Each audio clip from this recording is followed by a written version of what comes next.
Welcome to the deep dive. So if you've been putting your best offers out there, knowing the value you provide, but maybe feeling like they're not quite clicking with the kind of clients you really want to work with, the ones who get the value, who are committed, respectful, then yeah, this deep dive into the material you've shared, it's definitely for you. We're going to tackle that common friction point, attracting those high-paying clients, but crucially, doing it authentically, not feeling salesy or fake about it.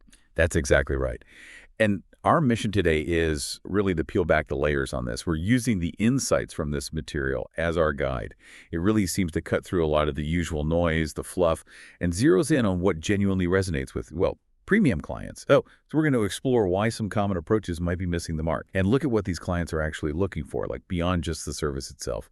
And then, importantly, get really practical, some tangible shifts you can start making basically right away. Okay, perfect. So this material you've provided, it dives right in. It kicks off asking why some of the typical approaches might be failing, specifically with these higher tier clients. And it makes a pretty bold claim right up front, doesn't it? It really does. Yeah. It challenges that whole idea that high-paying clients are just shopping around for a service like it's a commodity.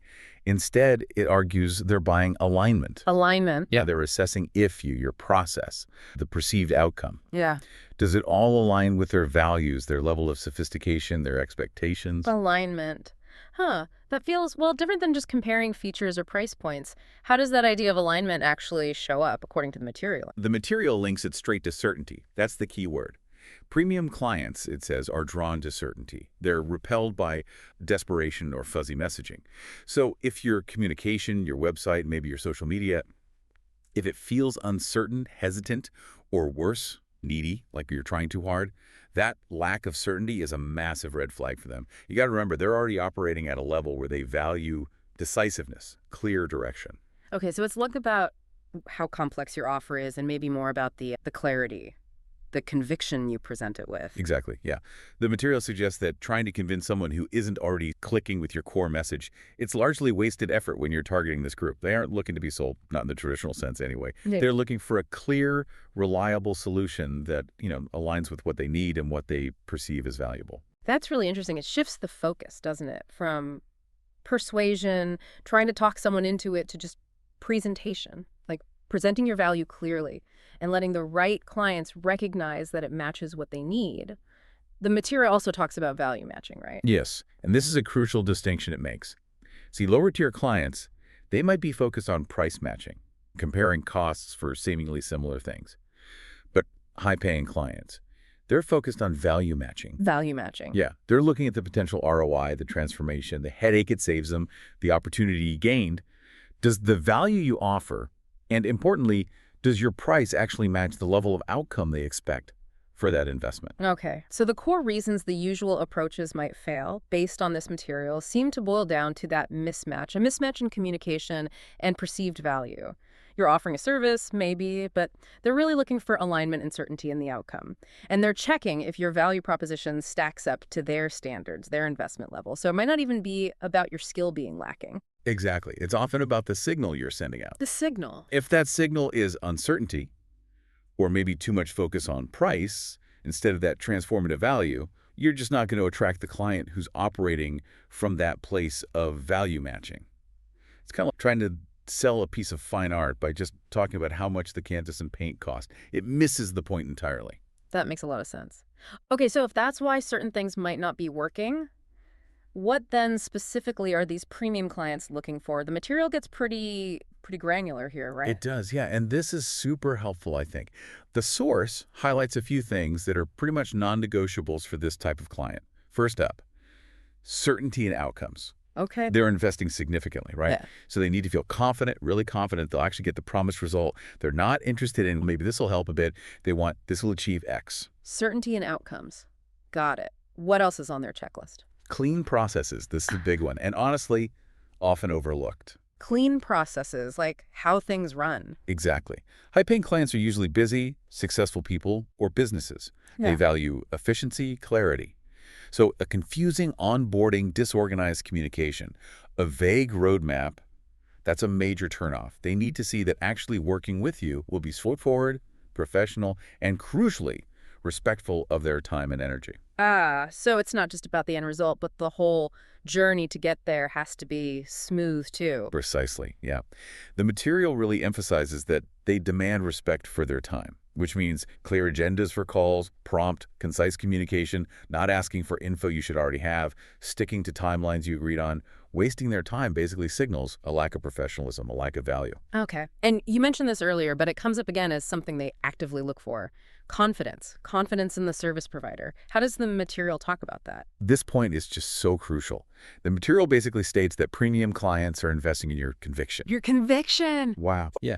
If you lack confidence in your own value, or maybe your pricing, or even your process, that doubt, it's palpable. It kind of leaks out in hesitant language, maybe over-explaining things, being too quick to offer discounts, or just seeming unsure when they ask questions. So if you're still wrestling with imposter syndrome, maybe, or not fully owning your expertise, that's going to be a real barrier, even if your actual skills are top-notch. Oh, absolutely. The material uses a great phrase that says they sniff that out fast. Ah, okay. Direct. Yeah. Premium clients are often highly intuitive. They're experienced in sizing people and opportunities up. So a lack of genuine confidence and clarity from you, that just signals risk, a potential risk to their investment. They're looking for a partner, really, an expert who is secure in what they offer and how they deliver it. Okay, so the blueprint of what they're looking for seems to be predictable outcomes, a smooth professional process, efficiency that respects their time, and that unwavering confidence from the person they're hiring. It sounds like a lot of these points are interconnected, too. They really are. Like, confidence probably enables clear processes, which saves time, which then contributes to that certainty about the outcome. Exactly. It all circles back to that core idea of buying alignment and certainty. When you embody that confidence and structure, you are aligning with their expectation of a high-value partner. All right, so we've looked at why some approaches might fall short and what these premium clients are actually seeking. Now, let's get practical. The source material isn't just theory, right? It offers some tangible steps, things you can actually start doing today to shift your approach. What are those key actions? Okay, yeah. The first practical suggestion is about how you position your pricing, specifically your entry-level offer. The material advises you to raise the floor, not just the ceiling. Raise the floor. Okay, what does that mean in practice, like day to day? It means instead of having, say, a very cheap, maybe minimal entry point that's designed just to attract volume or really price-sensitive buyers, you redefine that lowest package. You give it more substance, more clarity on the outcome it delivers, and you position it as a genuine, high-value offer, even if it's introductory. The goal isn't necessarily to make it unaffordable for everyone, but it's to make sure it filters out those who are purely looking for the cheapest possible option. And instead, it appeals to someone who's already willing to invest at a certain level for quality and clarity. Gotcha. So it's about setting a baseline of value that kind of matches the type of client you actually want, even at your lowest tier. If your floor is too low, you just attract bargain hunters, not the value seekers. Precisely, yeah. It signals your minimum standard of engagement, your minimum standard of value. Okay, so the second practical step is all about your language. The material is really specific about certain words to eliminate. Oh, interesting. Which words should we be scrubbing from our vocabulary, especially when talking to clients or in our marketing? The source points to words that signal uncertainty or kind of self-minimization. Think about phrases like, I just wanted to follow up, or hopefully this helps, or describing something you do as a small project or a small package. Yeah, I can see that. These little microaggressions against your own value, they just chip away at that perception of certainty and confidence we were talking about. It's almost like you're apologizing for taking up their time or downplaying the importance of your own work before you even start. Exactly that. So instead of that hesitant language, the material urges you to use empowering, results-focused language. So instead of saying something is, say, affordable, which speaks to price sensitivity, describe it as high impact or results-driven, use words that reflect the true value, the transformation you provide. And it needs to come from a place of conviction, not like you're trying to preemptively justify your cost or your effort. Okay, that makes sense. So raise the floor on your entry offer, overhaul your language to project confidence and value. What's the third practical recommendation from the material? The third one is about your content strategy. It says, create what the source calls polarizing content. Polarizing. That sounds, well, intense. What does the material actually mean by that? Yeah, it's not about being offensive or controversial just for the sake of it. Not at all. It means being bold, Having a clear point of view and speaking directly, unapologetically, to the specific needs, the frustrations, the aspirations of your ideal premium client, your content should really resonate deeply with them. Maybe it challenges their assumptions or offers a perspective they haven't heard put quite so clearly before.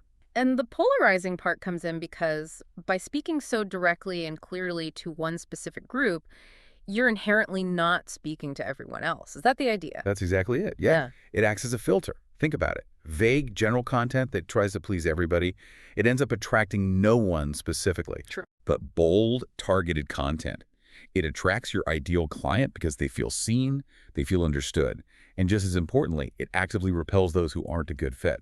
It signals that you know exactly who you serve and how you solve their specific, often high-level problems, which, again, loops back to demonstrating certainty and expertise. Okay, so just to recap those actionable steps from the material. First, reframe your lowest offer to raise the perceived value and clarity that's raising the floor.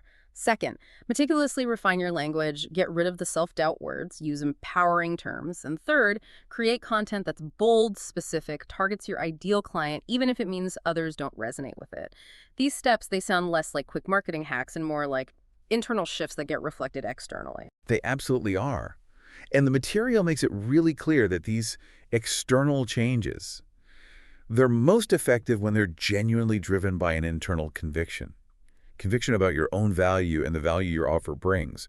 Just trying to apply these tactics on the surface without that underlying internal certainty, it probably won't work, or at least not nearly as well. Which brings us nicely to that powerful concluding thought in the material. It makes a final strong point about the real outcome of making these shifts. It says that when you do operate from that place of clarity and conviction, when you hold your value, when you serve boldly, the right clients don't just arrive. They stay. They stay, and that's the real payoff, isn't it? Just about the initial sale, the attraction. It's about building sustainable, high-trust relationships with clients who genuinely value what you do long-term. Exactly. And that stability, that mutual respect, that's what allows your business to really thrive beyond just constantly chasing the next client. And that really is a powerful note to end on, and maybe a thought for you, the listener, to take away from this deep dive. The material places this significant emphasis on the idea that when you align your internal conviction with clear external communication of value, the right clients don't just walk in the door, they stay. So what does this focus on clients staying, rather than just that initial attraction? What does that imply about the true long-term value, the sustainability of this more authentic, value-driven approach? Especially when you compare it to tactics focused solely on getting new leads. It's definitely something worth mulling over as you think about your own approach.